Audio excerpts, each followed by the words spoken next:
Okay guys, we're back, and I realized as we're going through here,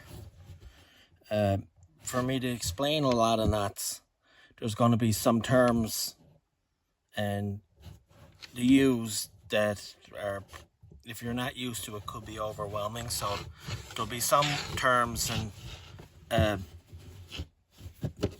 that I'd like to explain so that it'll be easier to help going forward. So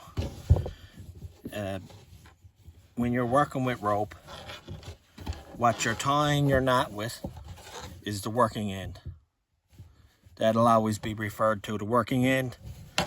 Whatever's not involved with the knot, if my knot is right here, the other part is called the standing end. If you got a loop in the line, well, not a loop, anything that's shaped like a U, it's called a bite.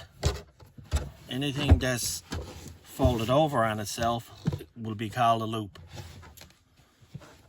So that's just some basic terms, so that if you were hearing me saying, oh, pull the bite through, well, a bite is an open loop.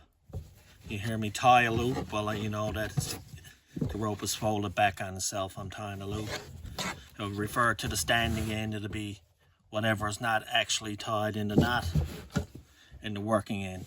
So that's just some basic terms that I'd like to let you guys know about when I'm tying them. So the first knot that I'm going to show is an easy knot.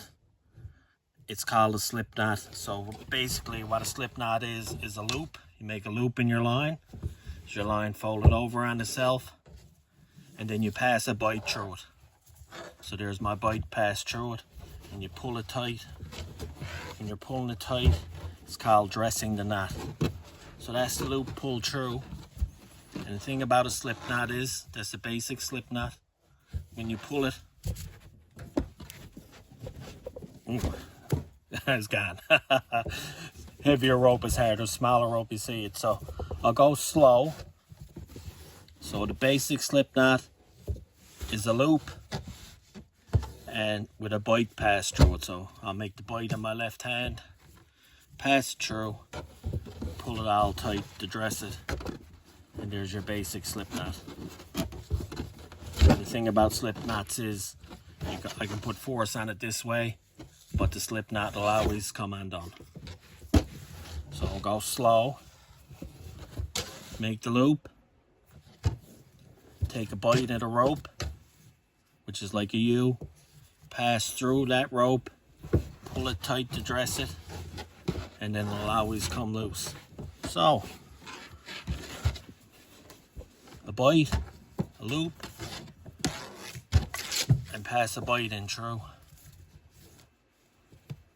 and dress it. To dress it, you gotta pull it around a little tiny bit, make it look pretty, and then it's hauled in together, and then pull it through. So you can incorporate slip knots in just about anything. Like here's a slip knot. I'm going to show you the trucker's hitch later on. You can use the slip knot in that. But sometimes when you're using the slip knot a lot, with a lot of force on it, they do jam up and you ends up with a little small knot in your line. It'll just come out like that. But I'm going to show you a neat way how you can incorporate slip knots into just about everything you use. So just give me a second, I'll be back. Okay guys, I'm back. So what I got here is just like a regular garbage bag. And the way everybody ties a regular garbage bag, you know, is just the overhand knot. And if you dealt with these overhand knots after it's tied, you're not getting it open very easily. So you can incorporate a version of a slip knot. So go to tie your overhand knot like that, and pull the bite that you creates a bite, and you pull it right here. You just tuck it that far into it, and then you dress it. Just pull the bottom of the bag up, and dress it, and there's your slip knot created in your garbage bag. And if you need to add anything back to that garbage bag, it's just a quick loop and it's done. So let's do it again slowly. So you got your garbage bag, you make your knot like you're going to tie your overhand knot in it every time. You need to cut it open or get your hammer to pull it, and you just grab the bite of that and just pull it enough through that you can see it, and then dress your knot. And your bag is tight, and you got your quick release slip knot just to open it. I mean, you can use this if you got bread bags or garbage bags. You can incorporate the slip knot. So you just make your loop like you're tying an overhand knot, pull your bite through with your fingers, and then just pull the knot up and dress it. And there should just look just like that. So instead of pulling your overhand knot right through, you pull it like that and you got your slip knot made. And if you need to add garbage or get another slice of bread out of the bag, just as simple as that. Okay guys, so now that I got the terminology down pat with you a little bit, you don't need to know too much. So I'll pull that bite through. Here's your slip knot.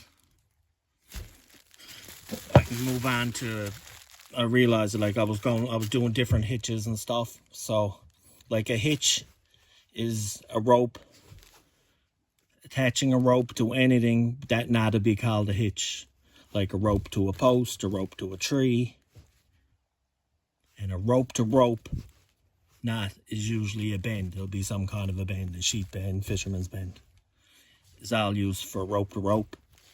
And that's it. So I can't wait to get into the real helpful knots. I hope this one, just a slip knot, you can incorporate that into daily use. If you struggle with getting a garbage bag open, to add more garbage, or if the knot is tied in the loaf of bread, which is a real pet peeve of mine that you got to get back in there, you put that slip knot in there and it'll be open every time.